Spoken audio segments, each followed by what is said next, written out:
Well, good morning. It's Monday morning. It's Deep South Dining on MPB Think Radio. Malcolm White here with my my skillet buddy, Carol Palmer, whose microphone is in the other room, and she's bringing it in. Good morning, Carol. Morning, Mal. How are you? I'm really good. How about yourself? What a fabulous day. It's a beautiful morning. I know. I love January. It's so cool. We got a lot of stuff to get to today. One thing I wanted to say at the top of the show was that, yes, this is a live radio show. Every Monday morning, Carol and I drive here to the studio and don our headphones, and it is live. But every Sunday morning at 9, it is a rebroadcast. And beyond that, we are podcast anytime that your heart desires, winter, spring, Anytime, summer, or fall. Anywhere. Anywhere, anytime. You know, I got a text from my beloved cousin in Pensacola last night, who I don't see very often, and she had somehow picked up on the podcast. Perfect. And was going to buy Stephen Colbert's cookbook. So it just made me happy to know there are new people discovering us all the time. And what I was going to say was that, yes, we are a live radio show and a podcast and so forth, but we also are a continuous conversation. Most shows have a guest and a theme, and that's what they talk about. We are happy to revisit topics, to check back in with listeners or people on the Cooking and Coping website. And today we're going to have a couple examples of how we are a continuous conversation. But before we go there, Carol, how was your week? I know that I saw that on Cooking and Coping that you posted a beautiful picture of a giant pot of au gratin potatoes. No, it was crab meat au gratin. Oh, now, excuse me. Look a little deeper, and you'll see a tiny. Several people commented like, "Is this anything but cheese?" And I'm going, "Well, what's wrong with that?" Yeah, you got a problem? But anyway, I had a pound of beautiful lump crab meat that I got from Dugan's on Friday. Jumbo lump. Yes, and there were so many ways to go with it. Many ways. Fresh out of making crab cakes this month. So I was looking for something different that would appeal to my husband, John. Yep. And I landed on crab meat au gratin. After looking at all the recipes, I chose our dear friend John Foltz's Louisiana recipe, because that's where crab meat au gratin, Louisiana and around the Chesapeake, that's where you're going to see most of those recipes. And where crab meets cheese. Yes, where crab meat is cheese. And what made John Foltz's different from the others is that he actually has you put the crab meat in the bottom of the pan, line the bottom of the pan with it, instead of stirring it into the cheesy sauce. Never done that. It's very, very cheesy, very good, very, very popular at home. Now, speaking of cheese, there was a great article that you shared with me was it the Wall Street Journal? Probably. Yeah, about the comeback of cottage cheese. Oh, indeed. It was the Wall Street Journal. And we mentioned it last week when we were talking about food trends. That this coming year, 2025, one of the trends is adding protein. And one of the ways in which people will add protein is by adding cottage cheese to the meal. And I had mentioned I saw a TikTok by the actress Jennifer Gardner, who was making egg bites for her family. She's like in no makeup, hasn't brushed her hair, she has on her PJs, and she's stirring it up, and she looks at the camera and says, "Congratulations, cottage cheese, you're making a comeback." But the Wall Street Journal, I'm going to hold it up to the camera for those on camera, almost a full-page article on cottage cheese this week. And the title is Slimy, Lumpy, Soupy, and Sexy. Cottage cheese is an unlikely hit. And, boy. I don't want to go too far with this, but I do have to quote good writing. Not since the Brussels sprout renaissance has a food so reviled become so relevant. How interesting. Again. And in fact, cottage cheese sales have increased more than 50% well, there you over have the past 5 years. And young people are one of the drivers. They put them in smoothies. Yeah, right. Well, that's great. Now, there's a tidbit. There's some news you can use. There is news you can use. So, you gifted me this week with some wonderful food things. Oh, and boy. The beef stew was delicious, and I served it to John for lunch last Monday, and he was eating. He said, "Hey, why don't you call Malcolm and suggest he open a restaurant?" He actually sent me a text sort of joking about that. He said, "Have you ever considered opening a restaurant?" Like, no, I'm just going to make beef stew. I've always loved beef stew, and I don't make it very often. But I come from a family of one-pot makers. Exactly. We grew up with the one pot. My grandmother made a lot of one-pot dishes, gumbos, chicken and dumplings. Pot roast, stews, soups, you name it. Big old lima beans, boxcar lima beans. But I had a hankering for beef stew, so I looked up a couple of recipes, and I sort of settled on one that was a French style. And so you go to the store and you buy a chuck roast. You don't buy stew meat, because stew meat is sort of leftover. You buy chuck roast and you butcher it yourself. You cut it yourself and sear it. And I made one mistake on this particular beef stew that I won't make again. That was I put too much of the meat in the skillet and the olive oil when I was searing it. And so I didn't get a good, crisp, crunchy sear. You mean you crowded the pan? I crowded the pan. I should have gone with 2 searings instead of 1. But sometimes when you get going, I forgot what I was doing. So I didn't get the crunchy, crusty bottom of the skillet from the seared beef. Next time. Question. Yeah. Did you flour the beef? At the end, as you're sort of finished searing it, you dust it with a bit of flour, and that becomes so the thickening agent. After, but not before. You sort of threw it on after I had seared it. But I incorrectly seared it, but it was okay. It was delicious. It turned out all right. And I used the Calabrian chili peppers, if you noticed a little top of head heat at the end of the bite. That's what that was. Excellent. Anyway, and I see today you're gifting me with a Cara White apple cake, which looks very different from the apple cake she normally makes. Yeah, she did a little It's more different. dense. More dense. It has a different sort of exterior. It's more crunchy on the outside, which I like. But it's made with Honeycrisp apples. Wow. That's what we always buy. That's what I love. But anyways, delightful cake, and I'm glad to share. I also shared with Marissa in there. Marissa, you got some cake in there, so I hope you're having a good breakfast this morning. Oh, I'm so excited. Well, good. Absolutely. So share the cake, Also left Bill Ellison a slice on his desk. So Johnny Apple Cake. He'll pop up here in about an hour when he finally gets to the office and say, "Did you leave me cake?" Of course I did. Well, let's talk a little bit about cooking and coping this week. Yeah, busy. Last week on the show, Leanne Galt talked about, we had a coffee shop, and Leanne talked about Chili Crisp and sort of what they are and how to use them. She uses Chili Crisp in a lot of her recipes. And so we asked her if she would explain to our listeners what Chili Crisp is. And this is a part of that continuing conversation that I mentioned at the earlier part of the show. So we're going to play now what Leanne said about Chili Crisp. Pretend like our listeners don't know what a Chili Crisp is and walk them through where it is in the grocery store.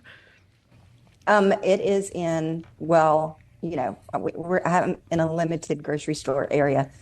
So there's an Asian section in Walmart, and they usually have Chili Crisp. It's got this little grandma's face on it. I can't remember the brand. But it's not too spicy. It's an oil base. It's got a lot of texture. There are like crispy soybeans and sometimes peanuts and different kinds of chilies. And I use it as a finish. After I make a dish, I'll drizzle it on top to give it some texture and a little spice. Taylor Bowen Ricketts, my friend, who's a great chef, she uses the oil from the Chili Crisp to pop popcorn and then drizzles the Chili Crisp on top. It's insane. It is so good. Oh, I'll try that.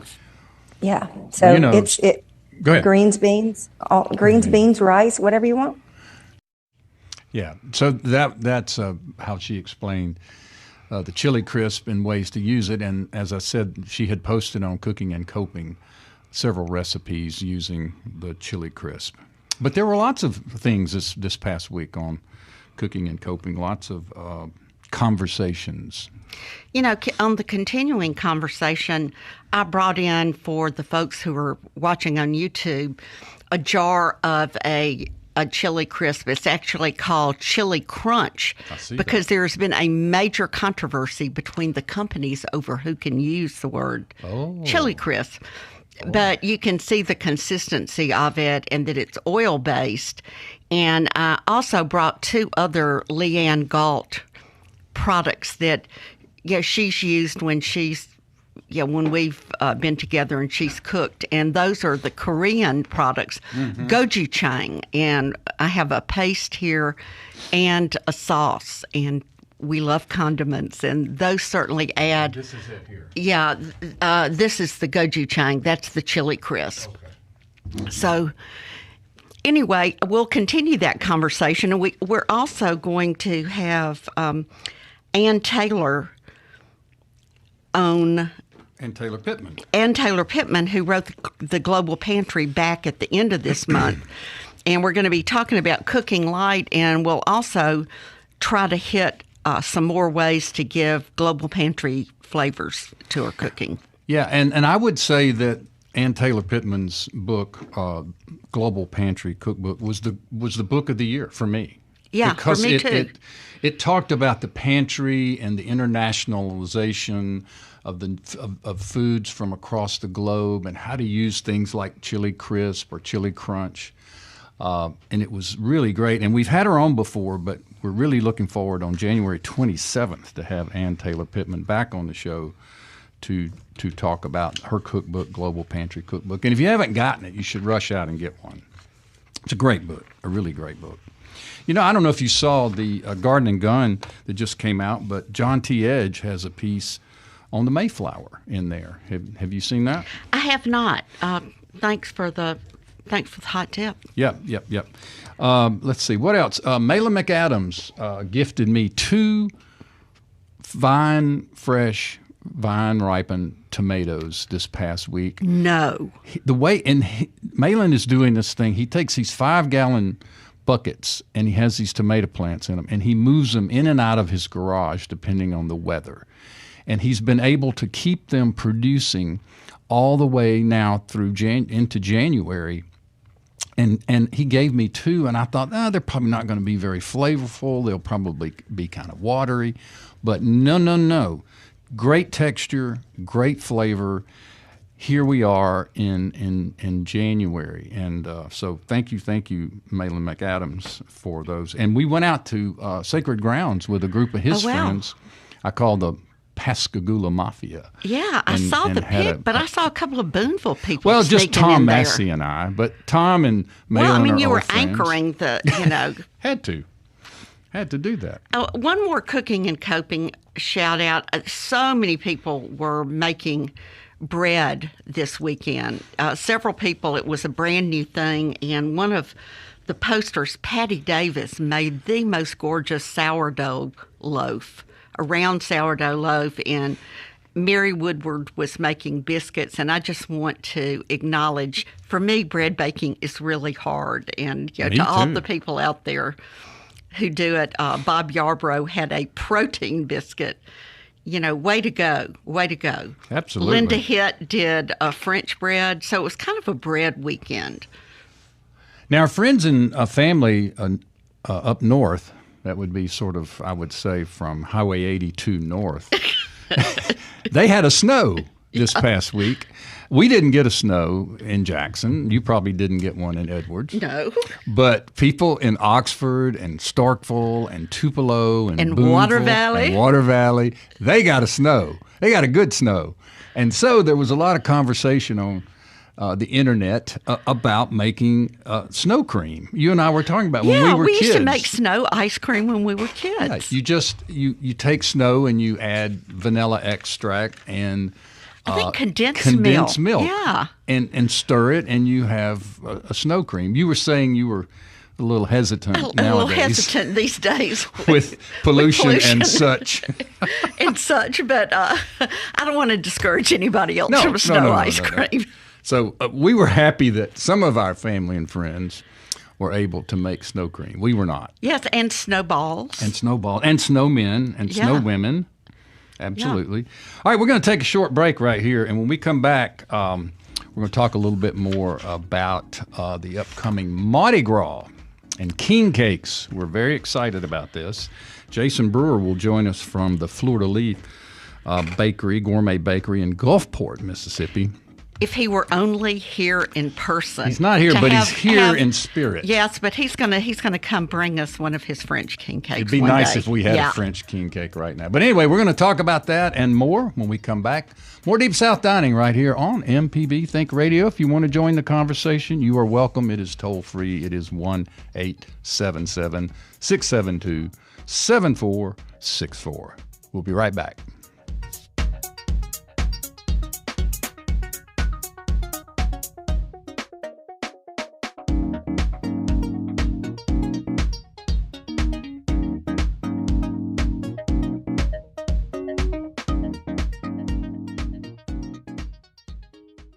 Support for MPB comes from Circle Hook Distilling, Mississippi's rum distillery, offering original, silver, and agricole-style rums along with new Distiller's Reserve, each crafted with no added sugar, coloring, or other additives in an all-copper still. More at CircleHookDistilling.com. Hi, I'm Claude Nash, host of the new freshly picked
Welcome back to Deep South Dining. Malcolm White, Carol Palmer. We are so happy that you have joined us this morning.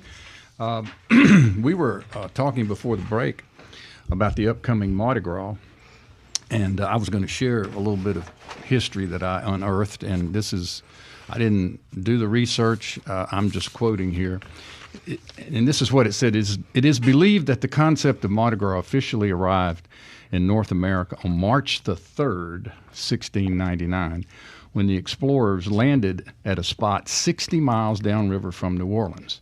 D'Iberville proclaimed the landing spot as Point de Mardi Gras, as it was Fat Tuesday in D'Iberville's homeland of France. He declared the spot Point de Mardi Gras and held a small gala to commemorate the event. Many consider this to be the first Mardi Gras ever to be held in the Americas.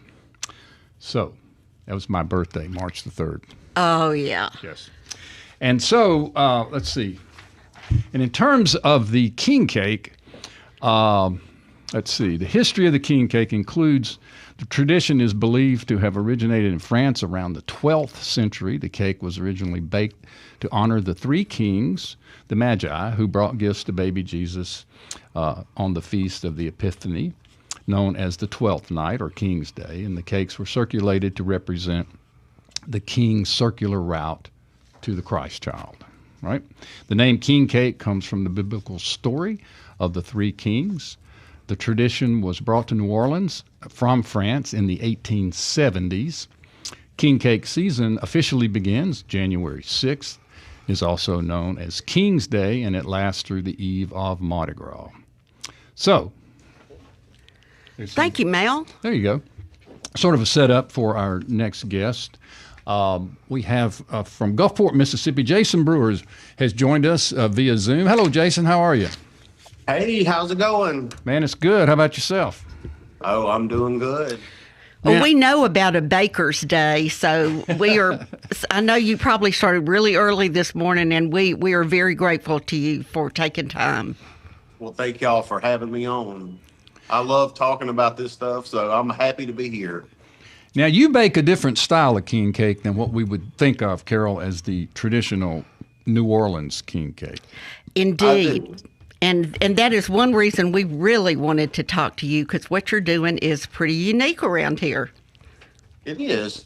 So what I did is I took that idea of what we call a petivier, which is the more classical French king cake, and I do the classic French one, but I kind of add my own twist to it. So the traditional one is a all butter puff pastry filled with a frangipan, which is a rich almond cream. And I do that version, but then I took the idea and I said, let's do variations on it. Because we know here, during Mardi Gras season, you have every flavor king cake you can imagine. And so I do a chocolate almond, I do a raspberry almond, I do a blueberry almond. And then I went another direction and wanted to add kind of a New Orleans flair to it. And of course, we love cream cheese here in the South. So we add a praline pecan cream cheese, a strawberry cream cheese, a raspberry, apple, and cream cheese. And you really get that really super buttery, flaky pastry with that rich, I use all fruit flavors and real cream cheese inside. And it offers something different than the normal king cake, the sweet dough with the different fillings and the sugar on top. And it's a little bit lighter. It's not quite as sweet with all the icing and the sanding sugar on top, but you still get those really rich fillings inside. And it's just something different from, all the other king cakes that we have around. Not to say there's anything wrong with those. We love those. But just wanted to add something different, put something different out there. And during Mardi Gras, I do them year round. I know you're not supposed to do king cakes year round, but we do them year round. But I don't do this. I do a beautiful colored pearl sheen on top just during Mardi Gras, just to add that little extra pop of color to it and really, really bring it in for Mardi Gras season. Well, Jason, the bakery is Fleur de Lis in Gulfport, and I want to encourage all of our listeners to go on the website because you will be dazzled by the artistry of these cakes. And you're the first person I have known about around here in our area that does the classic petivier French cake. And it's a 17th century, that's when it started becoming popular in France. But literally 2 sheets for the traditional ones of puff pastry with this filling in the middle. And it's just something we haven't seen a lot of. Yeah, and it's delicious. I mean, it's, we do all butter and, that's my favorite ingredient, to be honest with you. Well, Jason, we are glad you're here. Stay with us. Don't go anywhere. Yeah. We got a caller. We're going to take the caller, then we're going to come back and continue talking about the king cake and your bakery and your sort of background of how you came to own this bakery in Gulfport. We got a caller on the phone, though. We were talking about earlier, Carol, about the continuous conversation. This is Don Potts on the phone, and he was, after we talked a little bit about the TGI Fridays in Highland Village, its history, and all those who came out of it. Don had, Don had a little bit more history to add. Hey, Don, how are you? I'm doing great. How y'all this morning? Man, we're great. Thanks for calling. Now, you were telling me about your history there at TGI Fridays in Highland Village. Right. Yeah. I got involved even before the store opened, and so we opened it in October of 1972, and I worked there for the first 6 months, and then I went on to Shreveport, Houston, and Atlanta with Fridays. But the thing I was pointing out to you, you were talking about the people that had gotten their start there. Right. One of them was Buster Corley. And there's a chain of places around the country called Dave and Buster's. And I was the first head waiter at Fridays here in Jackson. And Buster was the assistant head waiter for me. he went over there. He did very well, yes. Yeah. And then from there, Don, didn't you go to Poets at some point? Yeah, I was working in Atlanta and at Fridays there, and I came back to Jackson just on a vacation, and Bubba Spencer, who was one of the owners of Poets, told me if I'd move back to Jackson, he'd give me a job at Poets, and so that was all I needed. I was ready to come home. Man, that's great. So that's a little bit more of the story, Carol, of the TGI Fridays in Highland Village. And it's not the end of the story. It's never the end of the story. I know. I'm hoping we'll have some others flesh it out a little bit, but I love thinking of Don Potts as the head waiter at TGI Fridays. Yeah. Well, Don, thanks a lot, man. Go ahead, man. Well, I just want to tell you, that was pretty interesting because I didn't know anything about being in the restaurant business. The reason they made me the head waiter was because I showed up on time. There's a lot to be said for that. All right, Don, thanks a lot. We appreciate you listening, appreciate you calling this morning, sharing a little bit more of the history and the background on the TGI Fridays that really was the first sort of Fern bar restaurant in Jackson. It was so cool. And so successful. Yeah. And spawned many more. Think of Poets, George Street Grocery, Saturdays, on and on and on. But anyway, Don Potts there. Thanks a lot, man. We appreciate you, as always. So, Jason, if you would, let's talk a little bit about your background. I believe you went through the culinary program at USM at Southern Miss. Is that right? I did, yes, sir. They no longer have that program here on the coast, but back in 2004 they did. After Hurricane Katrina, it kind of messed up everything, and they never brought the program back, unfortunately. But it was a really cool program. Learned a lot, and I was actually went to school while I was working in pastry for the previous owner of Fleur de Lis.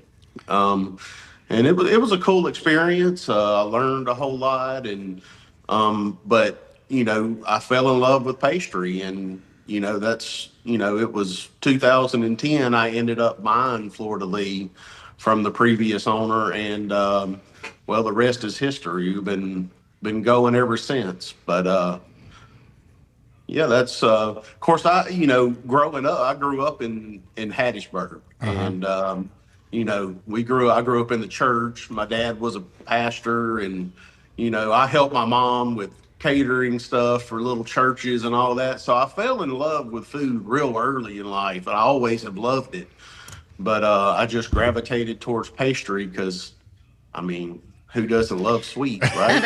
Who doesn't love butter and sugar?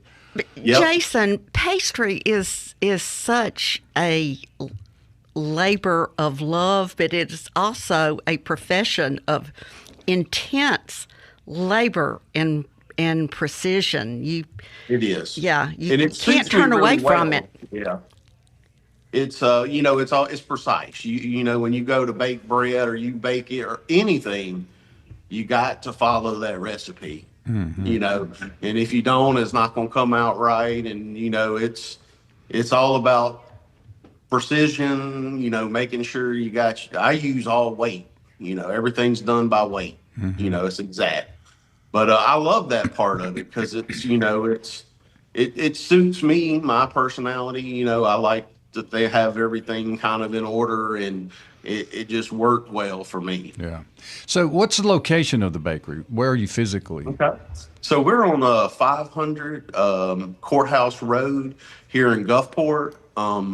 We're right around the Gulfport High School, real close to it. It's like literally behind my building.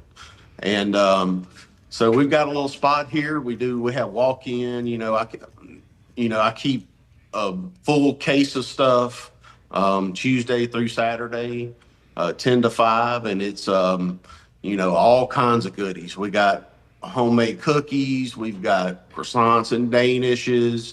We do little mini versions of our signature cake, the strawberry cream cheese Bavarian, which is kind of our flagship cake. Now, is that a cake you brought to the table, or was that already there when you were working there? So it's actually been the previous owner actually kind of introduced this cake. When I bought it, I kind of sat down and we worked on it. I made a lot of things my own, and it's kind of progressed through the years, but it has been a main part of our product line pretty much from the beginning. And it's a layer yellow cake, fresh sliced strawberries, soft set cream cheese mousse. I mean, it's just has that perfect, we love cream cheese in the South. So, I mean, it's indeed we do.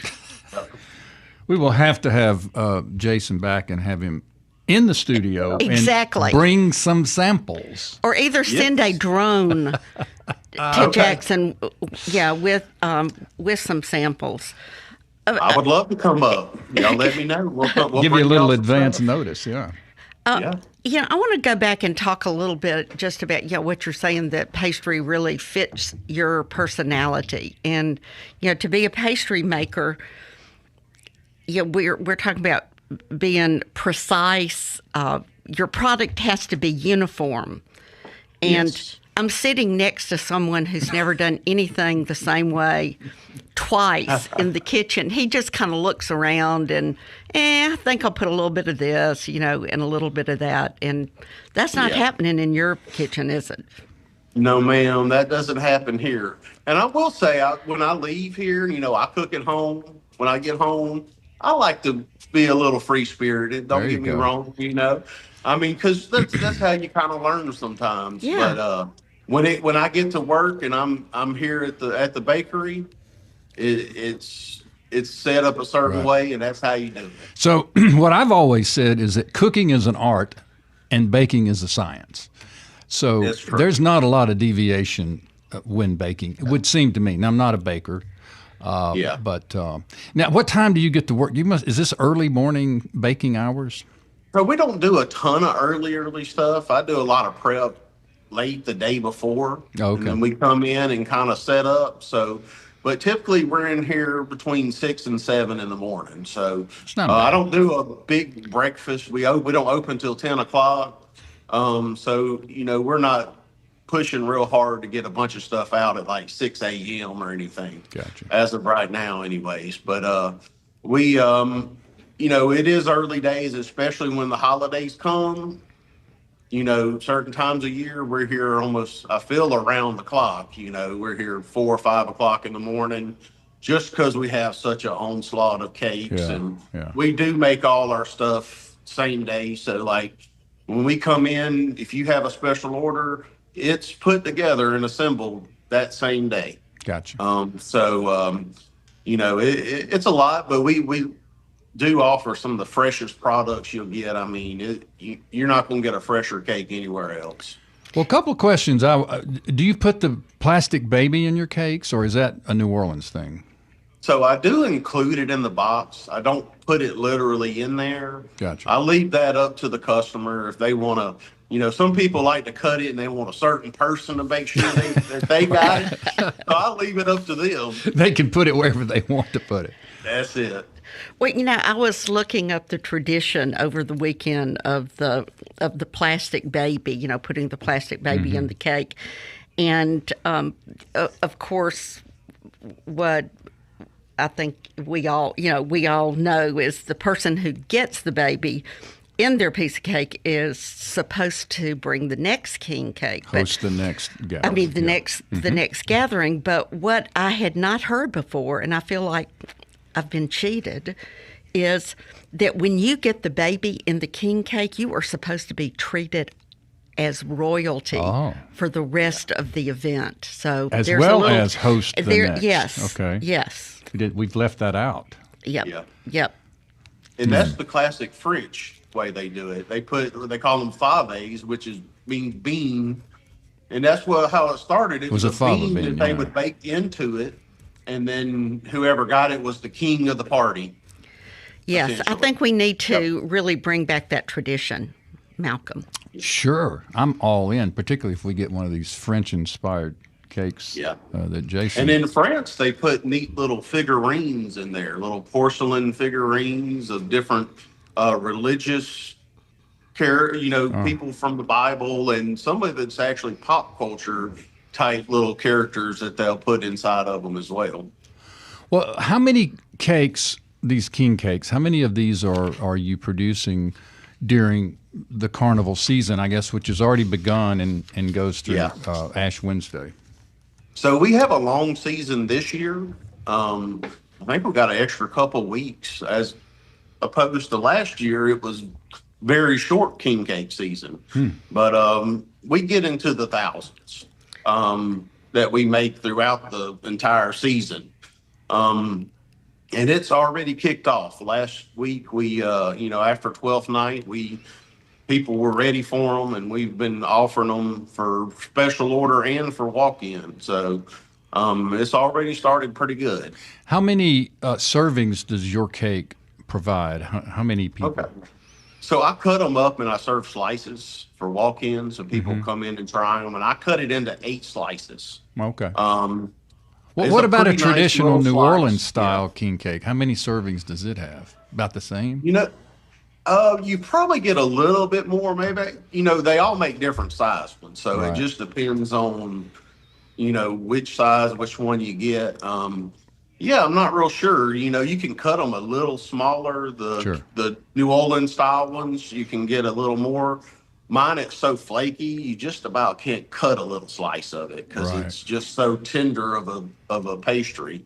But I find that 8 servings is perfect. And of course, you're not losing anything in the middle. It's, it's more of a solid round cake and not more of the donut shape that you get from New Orleans. Right. Well, and I use lots of filling. Yeah. Well, I was thinking there could be some oozing going on when we would only hope when you cut there would be oozing cake going on. Yes. But when I was looking at your website over the weekend and just, oh my gosh, everything looks so wonderful. But I would like to request the praline carrot Bavarian for my birthday next year. Praline carrot Bavarian. Yeah, and you can pick one. I'm thinking you might like the salted caramel chocolate. I do like that. Mm-hmm. So what is your most popular cake in the bakery? Oh, it's definitely the strawberry Bavarian. That's the flagship cake. And you'll notice a lot of my products are kind of based on that cake. We've kind of taken our flagship cake and we do different variation. Like I got a coconut version of it. I've got a chocolate version. And then that carrot cake, we did this a few years ago. We took that same cream and I added like a praline pecans to it. And it worked really well with that classic coconut cake. And it's a big seller for us, especially for like Thanksgiving and Christmas and all the big holidays. Even Easter's, I do a lot of the carrot cakes for sure. So are you involved in the Mardi Gras in Gulfport or along the coast there or not? Not so much. I mean, me and my wife, we go to New Orleans a lot actually, but we go to parades and we participate, but not in any of the crews or anything like that around here. I'm too busy baking king cakes for everybody. Well, the Mardi Gras on the Gulf Coast are absolutely fantastic. The parades on the coast. I think New Orleans has nothing on some of the parades of the coast from Mobile all the way down the beach. I participated in Pass Christian for years, and we made family floats. And my gosh, what work went into those? You think, people are just going to throw some chicken wire together and, stuff. No. They're moving parts. They're, things to throw. Well, of course, we all know, as I had shared the history of the Mardi Gras with D'Iberville and his folks, but truly the first public celebration of Mardi Gras was in Mobile, and they get credit for sort of being the first. People are very surprised often that New Orleans wasn't the first public celebration of Mardi Gras, but no, indeed, it was Mobile. But in terms of the Gulf Coast, I think I saw somewhere where there are 45 crews on the Mississippi Gulf Coast or something like that. That's a lot. It's a whole lot of Mardi Gras going on. So what other, excuse me, Jason, what other traditions do you honor outside of the king cake and some things like that? You talked about Easter. I mean, do you do certain kind of baking for certain times of year? Graduation, sort of stuff? So just about every holiday, we, of course, are busy and I have some seasonal products that I bring out certain times of the year, like for Thanksgiving, we do a praline pecan pumpkin cheesecake. And then, and usually I'll come up and invent something, for the spring, for Easter, maybe a lemon blueberry cheesecake or something that hits that spring kind of fresh, thing going on for that time of year. So every holiday, I'm usually trying to bring something seasonal in that we do, and then of course we have a full product line of really good stuff. And if you check out our cheesecakes, because we have some amazing cheesecakes as well, more of your traditional baked cheesecakes. Right. And my approach to cheesecakes is different than a lot of people. You'll see, a lot of times you'll bake a cheesecake and it'll be, okay, we're going to put chocolate, pecans, and caramel and call it a turtle. No, that's not how I do it. I'm going to build it from the bottom up. It's going to have a layer of salted caramel cheesecake, a layer of chocolate, toasted pecans in it, and then I'm going to top it with chocolate, pecans, and caramel. It's going to be a, turtle cheesecake all the way through. Wow. I like it. He builds it from the bottom, Malcolm. Speaking of pecans, I grew up in Stone County, sort of between Gulfport and Hattiesburg, as you know. Mm-hmm. And pecans were a big deal. I mean, there were a lot of pecan trees. Everybody picked pecans. Everybody put pecans up. Everybody roasted pecans. It was almost like a pecan culture in the Piney Woods, Carol. And you remember that. Oh, yeah. And you still roast pecans every year and give them as gifts. I've been the recipient of those. Yeah, but I grew up with going to my grandmother's in Hattiesburg. I mean, she just had a small house on Main Street, but she had 2 pecan trees. And picking pecans in the fall, cracking pecans in the fall, taking that little metal pick and digging out the pecan halves. We're so fortunate today that we can just go somewhere and buy shell pecans. I don't know. I think we were fortunate to grow up in a time where families sat on the front porch and picked pecans. Yeah. Well, I did a lot of pecan picking. What about you, Jason? Oh, yeah. We picked the pecans, and we had the little thing you roll on the ground. It's a little ball, and it pick them up. Right. Yeah. Yeah, my grandfather, man, if there was a pecan on the ground in Wiggins, Mississippi, we were gonna go get it. He didn't leave any pecans because he was a hunter-gatherer, and he fished, and we put fish in the freezer. He hunted. We put squirrel and rabbit and whatever in the freezer. And I mean, strawberries, we would go find the strawberries and put them up. We would go get every pecan in Wiggins and put those in the freezer so that we could have it year-round. For sure. Yeah. And I grew up similar. We, Daddy always had a garden, and we would work in the garden, and we picked plenty of peas and shelled purple hull peas and shuck corn and all that growing up. Snapping beans, I remember doing all that under the porch. Yeah, I love thinking about nut grinders. And, I remember growing up, what you used to do your pecans, do it for recipes, it was like a little jar, had a little plastic piece on top with the handle. Right. Little blades, and you manually. It's a glass jar. Yeah. And you can see. A glass jar, and you did that. And years later, I have a gourmet store, and people are paying, $50 for a little electric grinder that you push a button for for just a few seconds, or a food processor, but you can still get those old jar grinders on eBay, and they're some of them still around. I hadn't thought about those. Yeah, in a long I hadn't. Time. Cheese straw makers and pecan grinders, I think we should bring back. Absolutely. Well, Jason, you grew up in Hattiesburg. Were you in town in Hattiesburg, or were you sort of outside of town? You said your dad had a garden. Yeah. We actually lived just about a mile from the Paul B. Park Paul B. Johnson. So we were south of Hattiesburg, and out kind of in the woods. Yeah. We weren't deep in the woods, but we were. We didn't have a neighbor real close. I'll just say that. Well, the Paul B. Johnson is where I learned to water ski, Carol. And before it was the Paul B. Johnson State Park, it was called Lake Shelby, like Camp Shelby. And it was a public lake, and anybody that wanted to could launch there for a small fee and water ski or fish or whatever. But you say you grew up close to that? Oh, yeah, absolutely.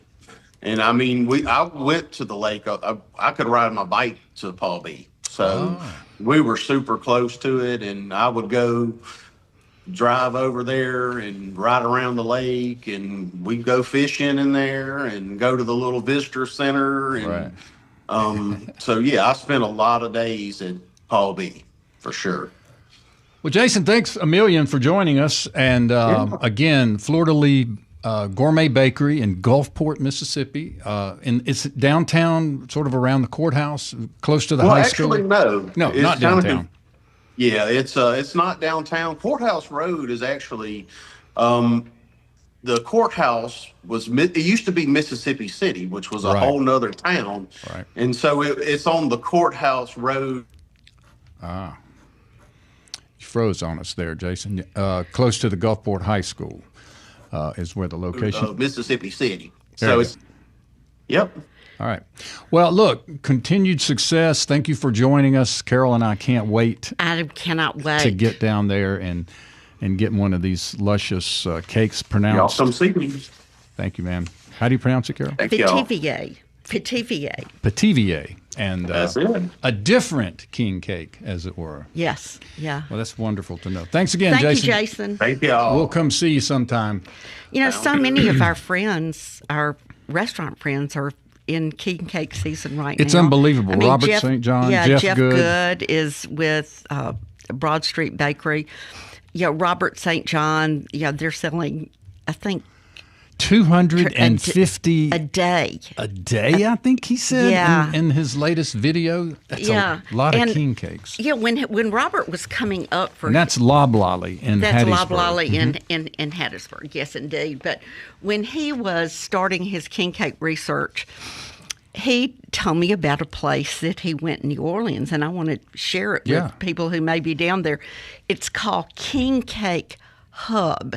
Very unique business. They have over 70 different kinds from all sorts of vendors in New Orleans, and they're open from 8:30 in the morning until 6 or till when they sell out. And it's in Midtown in New Orleans. But I just thought it was such a great idea. And they get king cakes from all the bakeries? Yes, all the bakeries. And you can just go in there like Robert would go in and buy 30 or 40 king cakes and then sit down and taste them and make notes. But what a great idea.